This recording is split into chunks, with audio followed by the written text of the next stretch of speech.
I bet when you think of a samurai, you're picturing a dude. But what if I told you one of Japan's most feared warriors ever was a woman?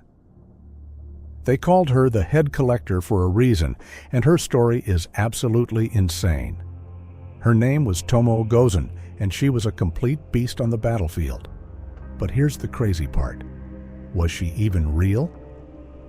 Today, we're finding out if this legendary warrior actually existed or if she's just a myth.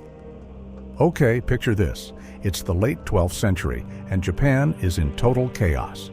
The old rulers are out, and a new type of warrior is taking over, the samurai. This chaos leads to a massive 5-year civil war, the Genpei War, where two mega clans, the Taira and the Minamoto, are battling for control of the entire country. This isn't just a small fight, it's an all-out war with massive armies, and in the middle of all this bloodshed, legends are being born. And out of thousands of warriors, one name is crazier than all the rest because it belonged to a woman, Tomoe Gozen.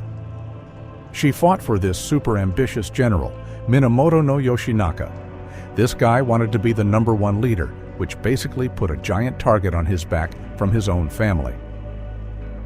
And guess who was his most loyal and deadliest warrior through it all? You guessed it, Tomoe. So, who even was this woman? Most of what we know comes from this one epic book, The Tale of the Heike. And this book describes her as an absolute legend. It says she was beautiful, but don't let that fool you. She was a terrifying warrior. The book literally says she was a warrior worth 1,000 men and could take on a demon or a god. She could ride any horse and was an insane archer.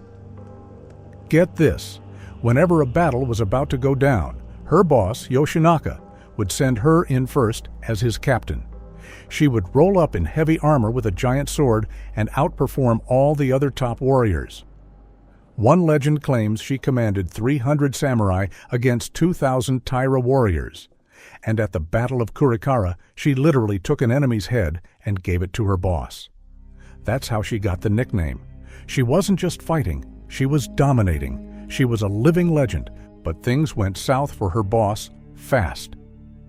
After he took the capital city, his own cousin sent a massive army to destroy him. So Yoshinaka and his crew were cornered, facing their last stand at the Battle of Awazu on February 21, 1884. We're talking a handful of warriors left against thousands. It was over, and who was still by his side, ready to fight to the death? His foster brother Imai Kanehira and Tomoe Gozen. As they were about to be completely wiped out, Yoshinaka turned to Tomoe and told her something insane. He told her to run. He said it would be embarrassing if he died with a woman as one of his last soldiers. He told her to escape and tell everyone his story. Her final mission was to survive. Even though she didn't want to leave, he made her. So Tomoe had to leave, but she wasn't going out quietly. She literally stopped and said, "I wish a strong enemy would show up so I can fight one last time for my lord." And guess what happened? A squad of 30 enemy riders showed up, led by this super strong dude named Honda no Moroshige. This was her chance for one last epic move. Tomoe charged her horse straight into the middle of them, grabbed their leader, dragged him across her horse, pinned him down, and then just twisted his head clean off. I am not making this up. She threw the head aside, ditched her armor, and rode off, disappearing completely. Her boss died, and Tomoe Gozen, the head collector, just vanished from the pages of history. Okay, and this is where it gets crazy. Almost everything we just told you comes from one book, The Tale of the Heike, and that book is basically part history, part movie script. When historians check the official records, military reports, anything, Tomoe Gozen is nowhere to be found. She just doesn't show up, not once. So, a lot of experts think she was completely made up to make her boss's story more dramatic.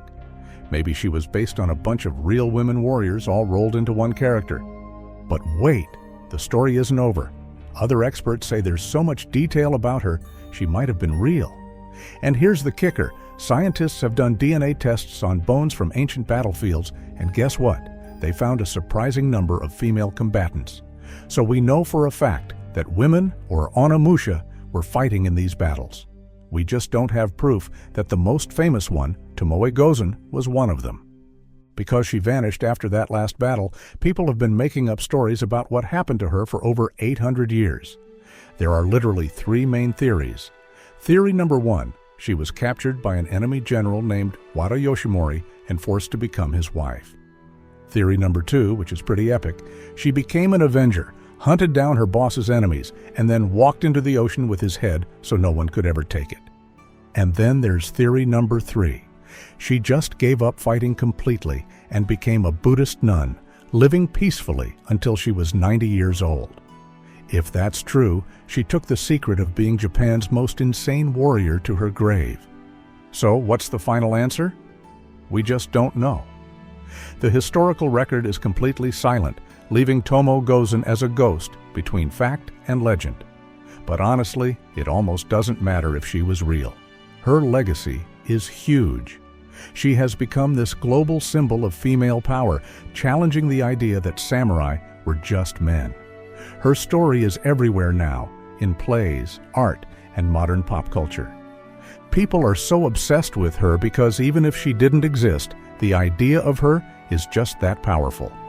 It shows that being a total legend on the battlefield has nothing to do with gender.